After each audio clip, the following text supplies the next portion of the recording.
I'm Luke Bilton. I'm from Expo Platform.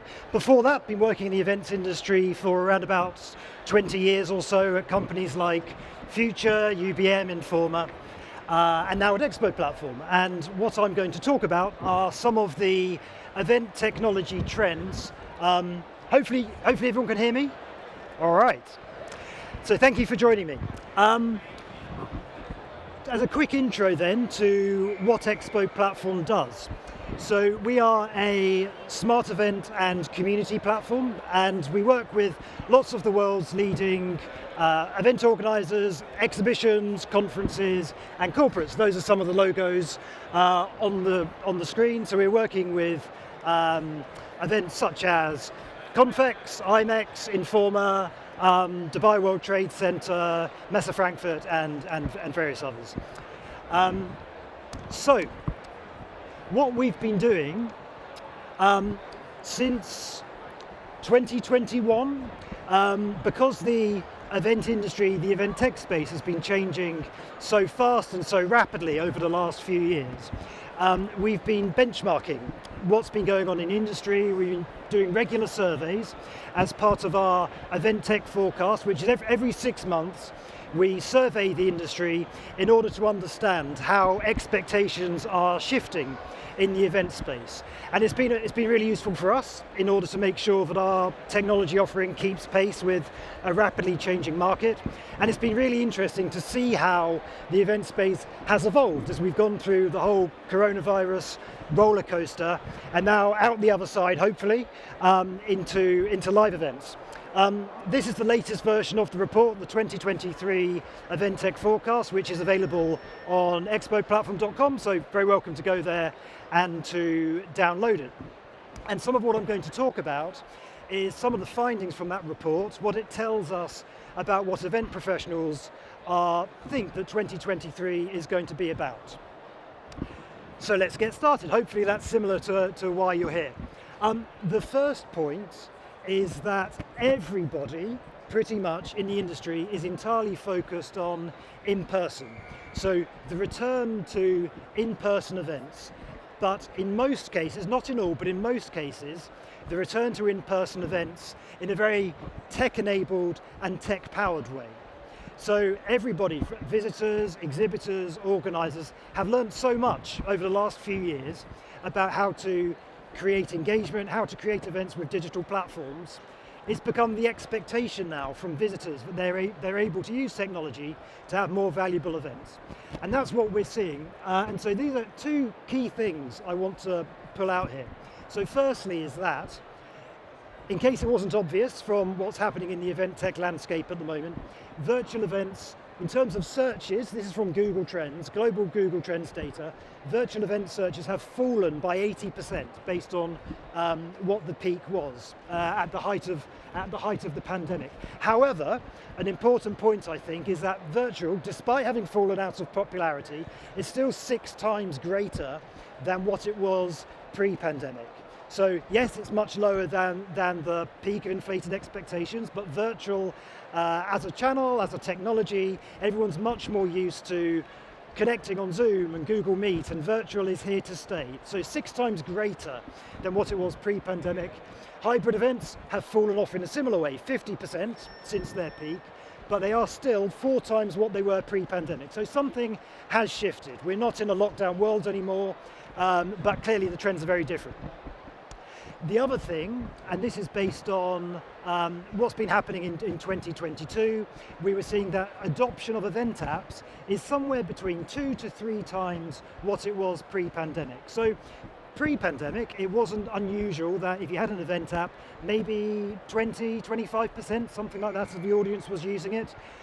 What we're seeing is it's closer now to around somewhere between 60% to 80% adoption of mobile apps. That obviously depends on how integral that communication is in terms of the build up to the show and how well that's woven into the communications. But generally, event app adoption is somewhere between 2 to 3 times what it was pre-pandemic. And a stat which is unrelated specifically to the event space but still interesting is that global adoption of QR codes has absolutely rocketed. It's quadrupled in the last year alone, as all around the world, and now it's no longer a China thing. Now the US is leading the way in terms of QR code adoption.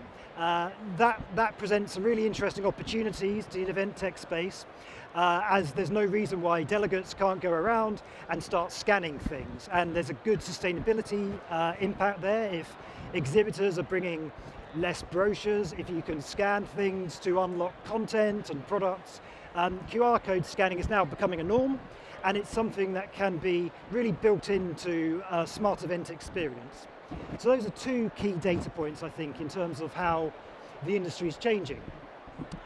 Here is some of the data from the latest event tech forecast which we've done, and I've pointed out here two of the ways that it's really shifted since the last one that we did in 2022. So the first point is that, as discussed, event mobile apps are now the number one most important part of the technology stack is the end event mobile app. And many of these other features and functionality are built into that app. So AI matchmaking, lead retrieval, floor plans, those have now risen to the top of the types of technologies which event professionals rank as the most important. This time last year, on-demand video was the number one thing that everyone was talking about. So it's interesting to see that seems to now fall right down the priority list. And I think in some ways, actually, that's unfortunate. I think on-demand video has huge potential to continue the life cycle of event, to be used in marketing, to engage people for the next edition. But right now, because of this return to live focus, it's the event mobile app which seems to be leading the way. And so what this means is that event professionals are having a much more strategic focus, I think, based on all of the learnings over the last few years, on what is it that's going to move the needle for my particular event, my particular community. And so the really savvy organisers aren't just trying to throw everything at their visitors and exhibitors that maybe everyone did during the pandemic, but they're just trying to focus on what are the one or two things that will really make a difference to the events and the communities that we serve. So a good example of that is lead retrieval and the impact that giving exhibitors an omni-channel view of all of the different touch points, all of the different types of lead, whether it's from online touch points and webinars and profile views, as well as traditional lead retrieval built into the app. Having all of those together makes a massive impact in terms of the return on investment that exhibitors get. On average, from our own data, around 250% more leads per exhibitor is what we were seeing for events in 2022. Which obviously makes a big difference. If you could go to all of your exhibitors and say, we can almost guarantee you 250% more leads, that's something worth having. So it's about trying to really hone in on what are those value points which is going to make a big difference to my audience. And often it's about trying not to do too much. The second big trend I want to talk about is the rise of the the tech-savvy event professional. This is a diagram that I really like because I think it shows some of the oscillations that particularly exhibition leadership has been making over the years, and it goes from saying digital will kill events to digital is completely worthless. Digital is the future is virtual. That's probably 2022, and right now for some people.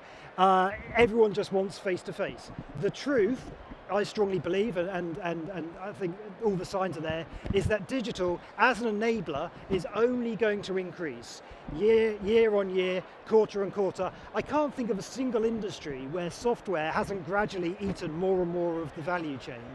And so digital as an enabler, the smarter organisers are those which are maybe sometimes having to forget what the leadership are saying in certain cases and just gradually progress the use of digital and making it as it's not going to be the thing that kills everything, it's not going to be the thing that resurrects everything. It's an enabler, and there's certain valuable things that it can do and will increasingly have more of an impact. But the return to live events has not come without its challenges. So in the latest forecast, these were some of the main challenges that those surveyed were telling us about. The two I've highlighted are essentially saying the same thing, which is having a seamless experience across all platforms as being one of the major problems, and, no surprises, integration between suppliers, which is often the root cause of the lack of a seamless experience. And that's been a real issue. It's been an issue at many shows, and it comes to an extent from the return to live events has been equally sudden as the way that the events were stopped.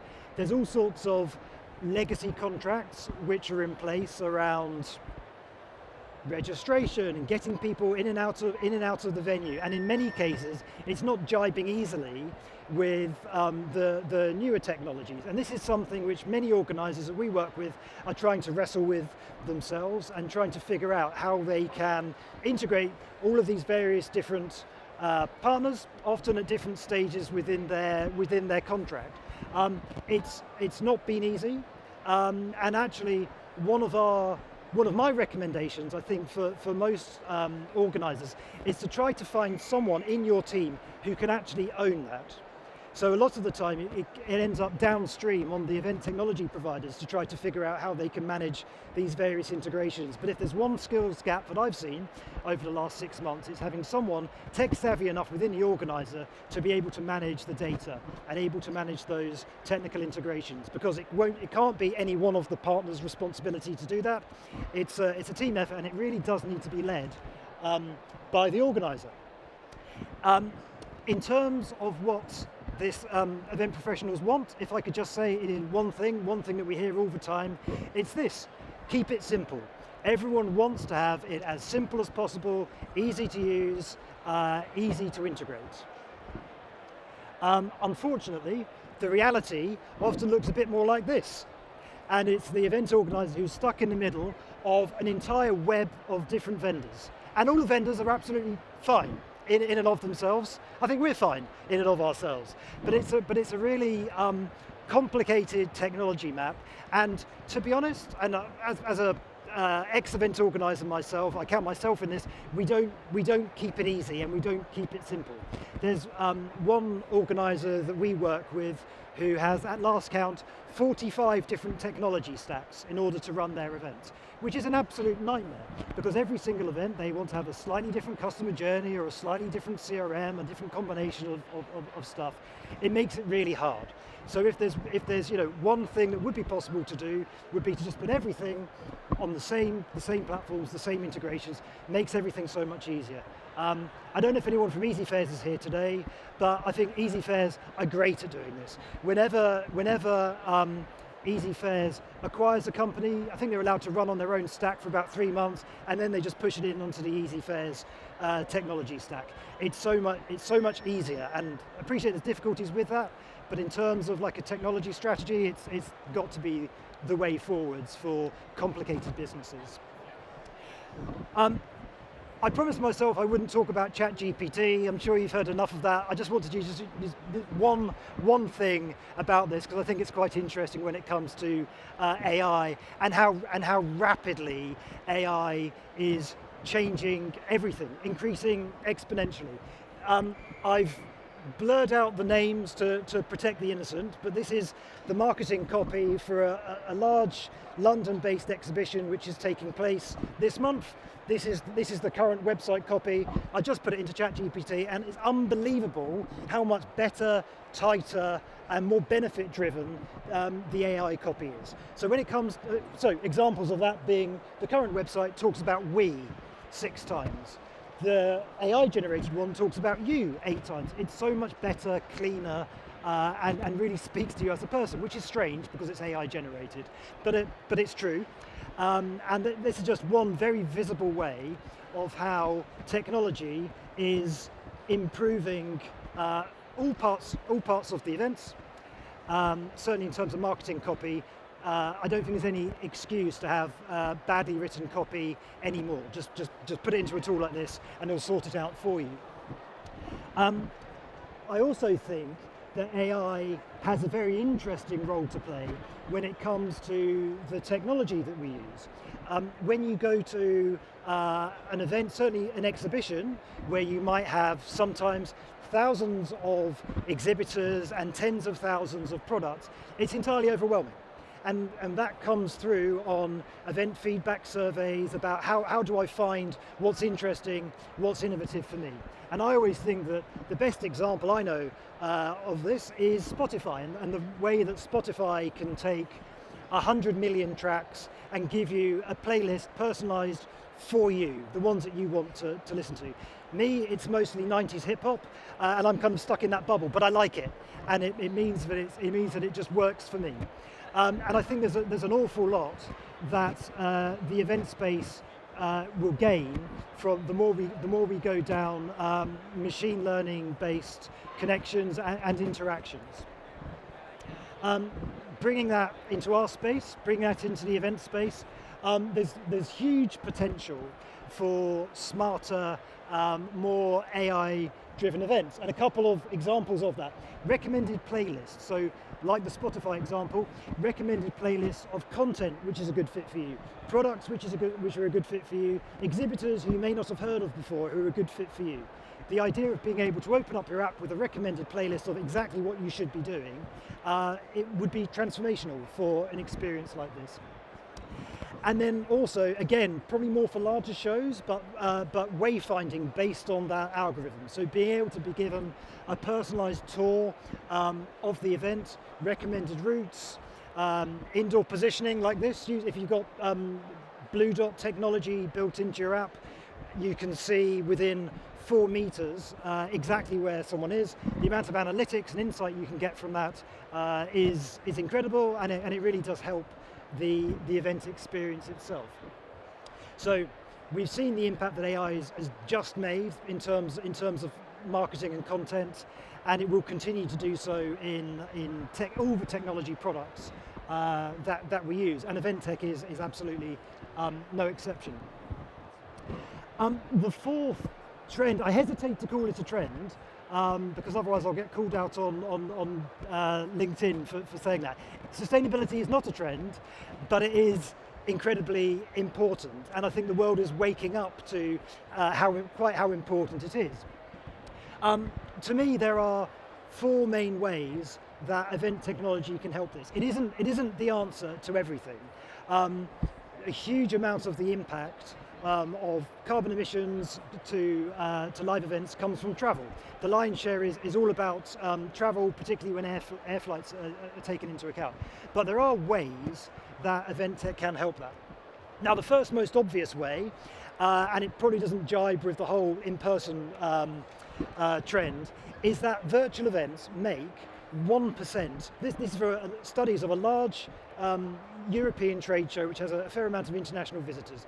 Virtual events have 1% of the CO2 impact of an in-person event. So, for obvious reasons, the main organisers didn't talk about that in their annual sustainability reports in 2020. But 2020 was actually a really good year for the industry becoming much more sustainable, out of necessity. Now, it's not the business model that all of us want to go to, but it is a fact. And something which I think is more interesting, perhaps, for us, is that 90% of that CO2 is caused by the 10% who travel the furthest. So if there is an opportunity to have a hybrid element for people who are international and so maybe don't encourage everyone to travel overseas for an event, or if they do by train, hybrid can play a really interesting role in reducing the CO2 impact of an event by 90%. Most people don't really want to talk about that because the business model is with making in-person connections, but I think it would be remiss not to mention that. The second point is mobile first. So if you can do everything through the mobile app, which all attendees will have in their pockets, there's a good reason to do that and not to have to shift hardware on ships from China and around the world in order to do that. There's no reason why you can't use mobile technology to do everything. We don't need to be wearing, there's good reasons to be wearing lanyards and things like that in terms of being able to see who people are. But if you felt that was unnecessary, there is a saving there in terms of carbon footprint. QR for everything. So I mentioned earlier that QR code adoption has risen by around about 400% in the last year alone. So if you can encourage your exhibitors not to bring boxes and boxes of catalogues and giveaways and find creative ways to enable QR-driven experiences, that's also a really interesting thing to look at. So anything that an exhibitor would want to bring, whether that's products or brochures or catalogues, can automatically get turned into QR codes and get used around the stand. This is an example of an event we ran recently with an organizer in Paris in the pharmaceutical space, and they created a really interesting product innovation zone where they were showcasing products, and delegates would go up and they would swipe the QR code. And finally, this is something we're doing in the Confex app this week, is meetings make trees. It's basically carbon offsetting. I think carbon offsetting has maybe become a bit of a dirty word, if you read The Guardian over the last few weeks at least, but we felt that it's better to do something rather than nothing. And it's not the full answer. I'd say the full answer is probably more on this side of the slide. But our commitment at Confex is that everyone who books a meeting through the app, together with Mash Media, we will plant a tree. Last time I looked, it was somewhere in the region of about 7,000 trees, which we're going to be planting after this show. It's actually quite a nice way also to encourage your attendees to actually adopt and start using the mobile app if they care about sustainability. So those are 4 ways that event tech can support the sustainability agenda. And the final point I wanted to make is that even though everyone is talking about in-person events, and again, very good reasons why in-person is back, it definitely suits the business model. But I think that now more than ever, there are huge opportunities if you go against the herd and go against the pack. Over the last few years, essentially as an industry, we've been training our visitors and our exhibitors to find new ways to engage, and we've been encouraging them to use virtual platforms, and there have been some huge benefits from that. One of those benefits, of course, is sustainability. Another benefit is engagement, particularly from internationals. There are certain shows I'm familiar with, 70% of the audience they got over COVID was completely new, complete net new audience who had never been to the in-person events in the UK, China and Europe before. And now, because the pendulum swung back to in-person, what are they doing with that 70% of new and engaged audiences? Actually very little. And if I were to launch an event business today, I would probably go after that particular space. Virtual meetings are incredibly effective. You can run very high-performing virtual networking, hosted buying types of shows. And right now, no one's focused on it. So it's actually quite an interesting and disruptive thing that you could do to blast into the event space. We asked, and this is the final bit from the survey, when we asked our community about the greatest opportunities, it's interesting that they put community building as the number 1 opportunity. It kind of goes against the otherwise in-person focus. It still is really important. And we also asked them about how much of their budget was going to be digital in the year ahead. And a whopping 50% expected up to 30% of their revenues to be coming from digital channels. So that's a huge slice there, who are expecting to have a big chunk of digital revenue. And on this side, how many saw that digital would be growing? 55% were forecasting that digital revenue will increase in the year ahead. Only 5% are forecasting that digital will decrease. So, despite the focus on in-person events, there clearly are opportunities out there for more digital and hybrid models as well. I think, just to leave you on this, I think this is really interesting. So this isn't particularly new. I think Dave Chaffee from Smart Insights was talking about this about 5 years ago. This is the omni-channel retail model. And retail are, as ever, quite far ahead than the events industry in exploring these types of models, going through the whole customer value process from customer acquisition, customer conversion, customer retention. Retail are really good at doing this. And as an event industry, I think my fear is we've gone back to just a typical funnel model where we just push to get people to register for the event and then to convert. The really disruptive and future-looking business model, I believe, is somewhere in this always-on model where you use digital channels at what they're best at, and you use the live event channel for that peak of engagement and do what live is best at. So rather than, as an industry, oscillating from digital as everything to live events as everything, a blended model, I believe strongly, is somewhere in this, is the future of the events business. That's it from me. Thank you for listening. The Expo platform stand is just over there, just next to the bar. So if you want to come and see us, please do. And I'll also be hanging around here for a minute for questions as well, if anyone wants to talk. Thank you.